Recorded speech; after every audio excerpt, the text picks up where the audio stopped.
entertaining the Big Northwest. This is the Big ZZ. KTZZ-TV 22, Cable 10, Seattle. Current news time, 6:32. Phil Johnson at the scene of a fire in the University District. A two-alarm blaze, Bill, in an apartment building in the 4200 block of 12th Avenue Northeast. This is a two-alarm blaze, about 45 to 50 firefighters on the scene. Just a little bit of smoke now coming off the building. Again, no injuries at this time, including a hearing-impaired man, a young man by the name of Daryl Pimmerman, who was awakened by the fire department this morning. He lives on the first floor, and he was evacuated along with everybody else. He does not wear his hearing aids to bed and is quite thankful the fire department was here as quickly as they were. Phil Johnson, KIRO News Radio 710 in the University District. Current news time, 6:33. It was on this date in 1975 that North Vietnamese tanks crashed through the gates of the presidential palace in Saigon. As Rick Fredrickson reports, Americans are remembering the day on which the U.S. lost its only war. 18 years later, nearly 100 American servicemen continue the search for veterans who never came home. Investigators are interviewing villagers, inspecting documents, and sifting through aircraft wreckage, hoping to recover clues to the past. Other Americans, like businessman Bruce Aitken, look to the future when the embargo will be lifted. I think there are excellent opportunities for business here as Vietnam continues to develop, as the people prosper, their purchasing power increases. I think the consumer market will be very large. 18 years after the communist victory, remnants of the war, like the MIA issue and the trade embargo, continue to dictate the timetable for normalized relations between the former enemies. Rick Fredrickson for CBS News, Ho Chi Minh City. Current news time, 6:34. A human rights group says it has scientific evidence that Iraqi leader Saddam Hussein used poison gas against his own people. Physicians for Human Rights announces the results of lab tests by the British Defense Ministry on soil taken from bomb craters in the Iraqi Kurdish village of Birjini. A little bit of something to look at if you're on 520 right now, Bill. The last sections of Interstate 90, the new bridge, are just going underneath the Montlake Cut. Matter of fact, they're going to be going through all the boats lined up on the cut for tomorrow's opening day. Well, that's kind of a nice little point of interest for those people who are out there really early for the opening of boating season. Or really late. I'm sure they're going to have to open 520 Bridge, aren't they, to get it through? No, it's low enough, no problem. Oh, really? Yeah. They can just scoot it right there without bothering anything? Going through right now. I'll be darned. Okay, fair enough. KIRO News time, 6:42, and time for sports this morning with Wayne. Yes, sir. American League yesterday, John Olerud with 5 big hits, and Toronto beat Kansas City 8-0. Hal McRae. Nice going to the local boy. The Washington State kid did it again. He's leading the American League in hitting about 450, I think, something like that. John Olerud with Toronto, 8-0 over Kansas City. White Sox beat Milwaukee 7-4. Baltimore 11. Minnesota 0. Minnesota on a tough times. I think they've lost 7 in a row. And Detroit, they only got 3 runs, but they continue to win. Sparky's got them sparked up.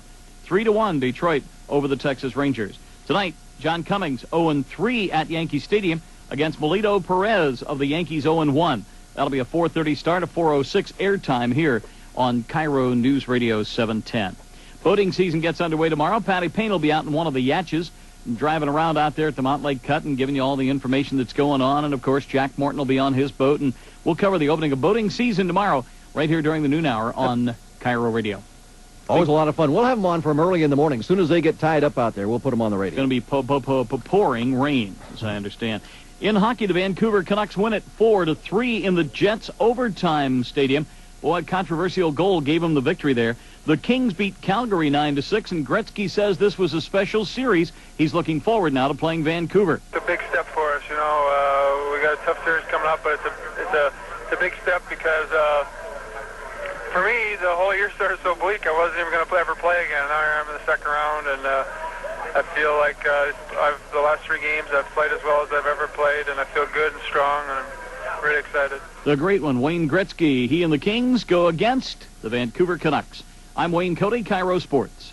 And you'll be back probably in about 25 minutes, I'll bet, with some more sports. I wouldn't miss it. Now taking a look at this morning's headline stories. This is Phil Johnson in the University District of Seattle. Everyone was evacuated safely earlier this morning when a 2-alarm fire broke out in an apartment building. Some Boeing workers may have a tougher time getting home loans with the nation's largest mortgage company. I'm Bill Yeend with Greg Herschel. Gary Christensen keeping track of money news. Stocks are starting off very well with the Dow average up almost 15 points already. Now, we were talking about that last section of I-90 making its way gradually south on Lake Washington. We have Ollie Harding, the project engineer, on the phone with us right now. How long is it going to take to get that stretch of highway down the lake? Well, they should arrive at the south side of the existing I-90 bridge about 8:30 this morning. How big is this thing? It's 720 feet long, 60 feet wide. 60 feet wide. So are they able to get it past the Evergreen Point Bridge without opening the bridge up? Yes, it will go under the west high-rise. I'll be darned. I didn't think it could squeeze through there, but congratulations to you. What an engineering feat. You got to take it from where it was built through the locks and up into the lake, right? That's correct. Tough time parking my 16-foot boat at an open pier. I can't imagine getting that thing in there. That is really a challenge. Then, Ollie, tell us when the whole bridge is going to be finished and we're going to be driving on it. We hope towards the end of September, early October, in that time frame. All right. And like I say, what an engineering feat. Ollie Harding, the project engineer. KIRO News Time, 6:50. The nation's largest mortgage company has told its local lenders that loan applications from Boeing employees who are in jeopardy of layoffs should not be approved, and lenders should be aware of widespread impacts from the Boeing cutbacks.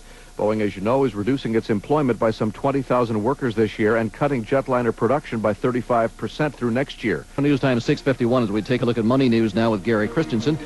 And our report is sponsored by Chevron distributor Delta Western. We had some real positive numbers this morning, both in bonds and stocks, and that's not only in this country, but in Japan overnight. The Nikkei average jumped up 464 points, which puts it up close to 21,000 now. That may be spilling over into our markets a little, too. Local company McCaw Cellular reported a $14 million net loss for its first quarter yesterday after the market closed. That's a victory, though. McCaw lost $99 million in the quarter a year ago.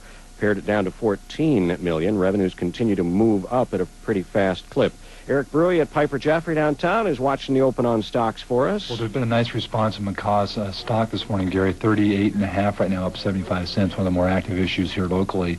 Also some strength in Boeing again, 38.25 up 25 cents, and Microsoft at 86 is up a half.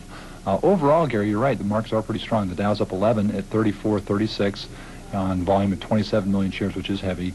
And the bond market also up about 3/4 of a point right now. And the precious metals prices, which ran up yesterday, coming back down. Gold's down $2.80 at 354.60. Silver's down 2 cents at 4.33. KIRO News Time 6:53. It is a typical Friday morning everywhere, but where that rain squall and that little emergency road patch is going on southbound 405 and the S-curves. And your traffic report is sponsored by Key Bank, where protecting Washington waters is now a statewide commitment.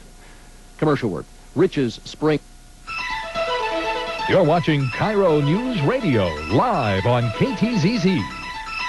KIRO News Time 6:58. And another look at our traffic, please, Mr. Paul. About the only problem is southbound 405 and the S-curves because of the rainfall. 48 degrees. That rain's supposed to stop a little later on in the day and even give us some sun breaks, so you can look forward to that. Now our headline stories this morning. This is Phil Johnson, the University District. Seattle firefighters have put out a 2-alarm blaze in an apartment building. No injuries. The mayor of Burien predicts the controversy over a new runway at SeaTac Airport will be nullified by a new regional airport. In money news, another effort is being made to get banks to ease up on their lending practices to get more loans out to small business. Dow average up 12 points. Next, the CBS World News Roundup. In this town, all the big events in sports are in one place. One of the ends are wide open. Kane comes down Seahawks.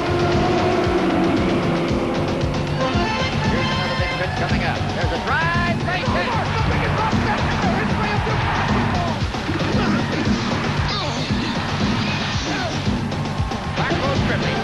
If it's big, we've got it. KIRO News Radio, 710 and 100.7 FM.